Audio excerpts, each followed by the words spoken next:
야, 이거 XRP 코인 지금 왜 이럴까요? 이 3,200원 올라가나 싶더니만 하방 압력 다시 받아서 지금 현재는 3,070원.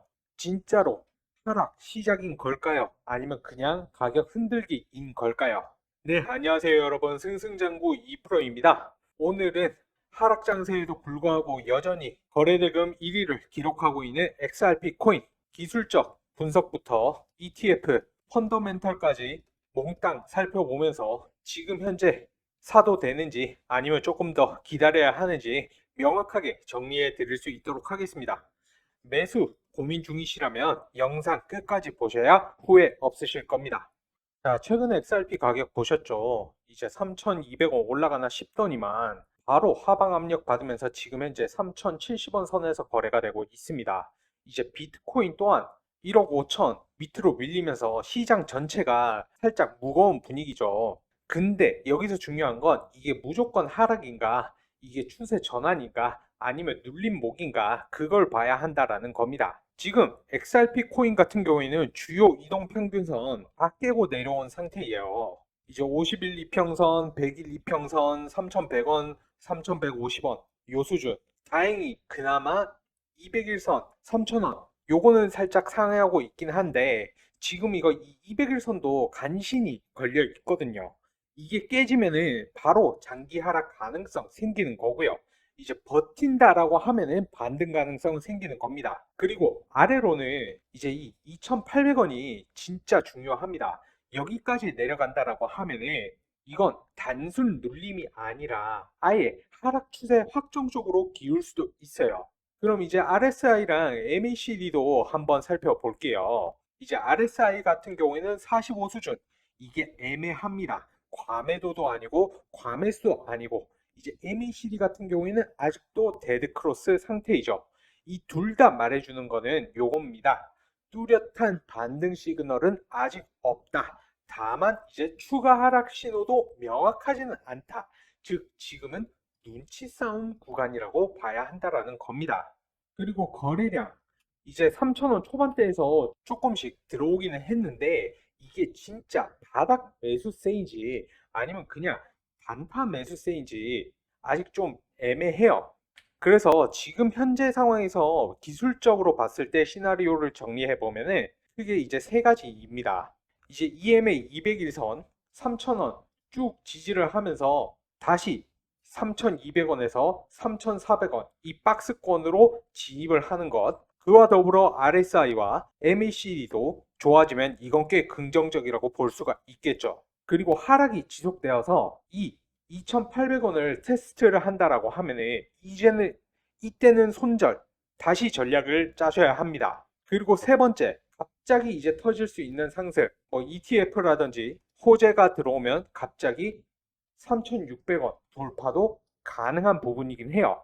하지만 확률은 좀 낮기는 하죠. 그럼 지금 시장 분위기는 어떨까요? 이제 선물 시장 지표를 살펴보면 24시간 기준으로 했을 때 XRP의 롱 포지션은 50.4%, 숏 포지션은 49.6%, 알트코인의 공포 탐욕 지수는 중립, 이제 선물 거래도 점점 줄고 있고 롱숏 비율에서도 이제 5대 5라는 수치를 기록을 하면서 전 세계의 투자자들 또한 현재 리플을 어떻게 가져가야 할지 의문인 상황이에요. 이제 정리를 하자면은 지금 다들 눈치를 살피는 지켜보자라는 분위기이고 물량 막 들어오는 것도 없고 패닉셀도 아니고 그냥 관망이라는 포지션을 투자자들 대부분이 잡고 있다라는 얘기입니다. 제가 지금까지는 조금 비관적인 이야기를 해드렸는데 이제 긍정적인 측면도 있습니다. 이제 펀더멘털 측면에서는 우리 XRP 코인 탄탄한 기반을 현재 가지고 있는 중이에요. 그중 이제 세 가지를 좀 살펴보자라고 하면은 이게 조금 흥미로운 부분인데 요즘 기업들이 XRP를 점점 현금 대체 자산으로 쓰고 있다라는 겁니다. XRP는 실제 기업 자금 운용 수단으로 채택되고 있다라는 건데요. 비보파워 1억 달러 OTC 매입, 아울트 캐피털 그룹, 그리고 아시아 물류 기업들 또한 XRP 코인을 확보를 선언을 했죠. 그리고 중국의 대표적인 인공지능 AI 모빌리티 핀테크 회사 위버스 인터내셔널이 XRP 통합 펀드를 3억 달러 규모로 투자 계획을 발표를 했습니다. 이거는 이제 단순한 보유 목적이 아닙니다. 운용 목적에 XRP 코인을 직접 사용하는 현금 대체 자산으로서의 접근인 거죠. 근데 이게 왜 리플과 XRP 코인에게 좋은 것이냐? 이제 실제 기업의 자금 운용 수단으로 채택이 된다라고 하면은 리플과 XRP에게는 단순한 가격 상승 이상의 본질적인 이점이 생깁니다. 실사용 기반 유동성, 비가격적 수요, 기간 신뢰도라는 세 가지 핵심이 동시에 따라오기 때문입니다. 기업들이 XRP 코인을 자금 운용 수단, 즉 예비 자산, 결제 수단, 해칭 툴로 채택을 하게 되면 해당 기업들은 가격 투기 목적이 아닌 운영 목적으로 XRP 코인을 보유를 하게 되는데요. 따라서 시장의 변동성이나 매도세와 무관하게 일정 규모의 XRP 코인을 고정적으로 보유를 하게 됩니다. 이게 중요한 게 뭐냐면은 비트코인의 디지털 금 내러티브처럼 XRP 코인도 운영용 유동성 자산이라는 새로운 내러티브를 얻을 수가 있다는 거죠.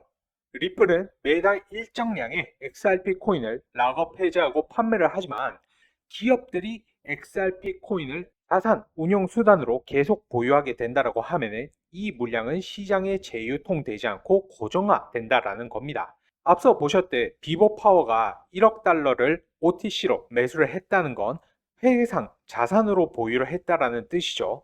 이처럼 기업 수요가 지속적으로 XRP 코인을 시장에서 흡수를 하게 되면 실질적인 유통 공급량이 줄어들고 결과적으로 가격 상승 압력이 커지게 됩니다. 두 번째는 규제 기반 결제 인프라입니다. 이제 미카법 통과 후에 유럽의 슈만 파이낸셜이 XRP 레저에서 유로 스테이블 코인 발행, 이거는 어떤 것을 의미를 하냐면은 미카 같은 경우에는 유럽 연합 EU가 만든 세계 최초의 본격적인 암호자산 포괄 규제입니다. 이 슈먼 파이낸셜은 유럽 금융당국에 등록된 기관이고요. 이들이 선택한 체인이 XRP 레저라는 것은 이 XRP 레저는 규제 준수를 충족시킬 수 있다라는 무언의 인증을 받은 셈입니다. 즉, 이제부터는 유럽에서 규제받은 스테이블 코인을 발행하려면 XRP 레저를 써도 된다 라고 말할 수 있는 근거가 생긴 것이죠.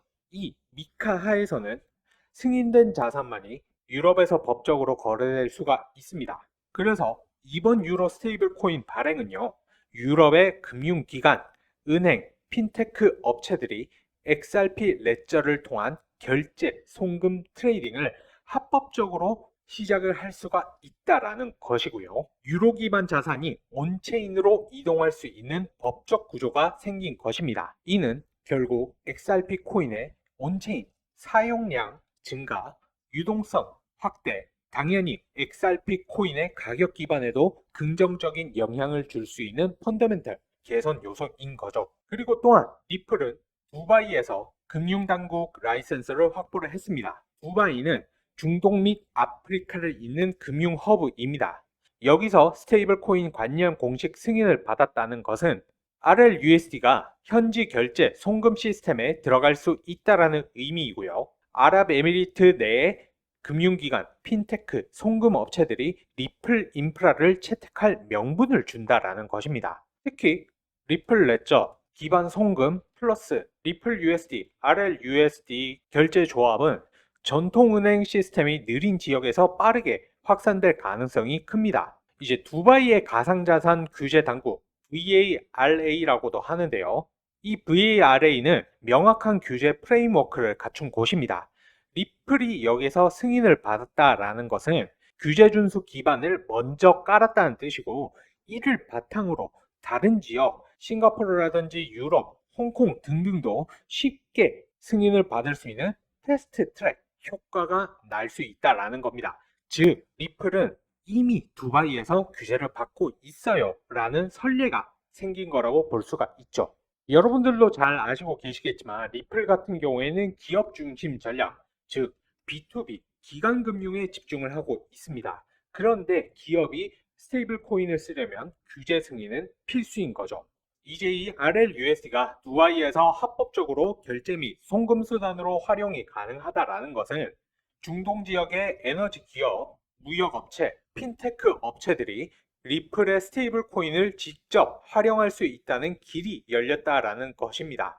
특히 두바이는 석유 결제, 중동 아프리카 간 무역, 그리고 암호화폐 허브화를 추진을 하고 있기 때문에 이러한 파트너십이 곧 온체인 유동성 확대, XRP 레저 수요를 증가시킬 수가 있습니다. 규제 승인 아래에서 XRP 코인이 법정 결제 수단 인프라에 편입이 되고 있다라는 것, 이건 엄청난 변화라고 볼 수가 있죠. 자, 그리고 마지막으로 XRP 코인의 현물 ETF, 이건 진짜 게임 체인저가 될 수가 있습니다. 현물 ETF가 승인이 되면은 연기금, 자산 운용사, 헤지펀드 같은 기관들이 규제가 승인된 루트로 XRP 코인에 투자를 할 수가 있습니다. ETF 같은 경우에는 규제 경로가 명확한 투자 상품이기 때문에 기관들은 이제 합법적으로 XRP 코인을 포트폴리오에 편입할 수가 있게 되는 거죠. 그리고 현물 ETF 같은 경우에는 말 그대로 이제 XRP 코인 자체를 실제로 사서 ETF를 출시를 합니다. 즉, ETF가 처음 출시될 때 자산 운용사는 수천만, 수억 달러 상당의 XRP를 시장에서 매수를 해야 합니다. 이 과정에서 시장에 강력한 단기 매수세가 들어오게 되겠죠. 그 예로 비트코인 같은 경우에도 2024년 초에 승인이 되고 나서 수십억 달러가 유입이 되면서 비트코인이 가격 급등을 했었죠. 그리고 이더리움 또한 ETF 기대감으로 20% 이상 상승을 했었고요. 우리 XRP 코인 또한 이와 유사한 흐름이 나올 가능성이 높다라는 겁니다. 그리고 ETF로 편입된 XRP 코인은 펀드 보유물로 잠긴 채 시장에 유통되지가 않습니다. 이 말은 곧 시장에 나와 있는 XRP 코인의 공급량을 줄고 수요는 커지는 구조라는 거죠. 이제 수요가 일정 이상만 유지가 돼도 이 가격 탄력성이 높아지게 됩니다. 그리고 지금까지는 대부분의 기관이 XRP 코인에 투자하기가 어려웠습니다. 공급은 줄고 수요는 늘면 당연히 기본적인 시장 수급 법칙에 따라서 가격은 상승 압력이 들어오게 되겠죠. 또한 심리적 신뢰도 급상승이 됩니다. 일반 리테일 투자자들도 유입이 될 겁니다. ETF의 승인은 미국 증권 당국 SEC가 XRP 코인을 제도권 자산으로 간주했다라는 강력한 시그널이죠. XRP 코인은 오랜 소송 끝에 증권이 아니다, 비증권 판결을 받았었지만 이 ETF라는 것은 그 판결을 시장 차원에서도 공식화하는 셈인 거죠. 이로 인해 리테일 투자자들도 이제는 안전하다라는 인식으로 추가 진입을 하게 될 것입니다. ETF 승인 이후에는 XRP 코인의 가치평가 모델 또한 바뀌게 될 것입니다. 기존에는 SEC라는 소송 리스크 그리고 기술만 있는 암호화폐라는 인식이 있었다라고 하면은 ETF가 승인된 이후에는 제도권 인정 그리고 실사용 기반의 유동성 자산이란 평가가 이루어지겠죠. 이에 따라서 시장은 XRP 코인의 밸류를 현금 흐름 자산, 글로벌 결제 네트워크 지분처럼 재평가하게 될 것이며 애널리스트들과 펀드들이 중장기 타겟 가격을 상향 조정할 가능성이 굉장히 큽니다. 물론 이 SEC가 합의를 기각했었던 것만큼 또 시간 끌고 정치 싸움 될 수도 있어요. 하지만 승인이 된다? 진짜 코인의 판도 뒤집힐 겁니다. 자, 그럼 다시 정리를 해 보겠습니다. 현재 가장 큰 촉매는 뭐니 해도 현물 ETF의 승인입니다.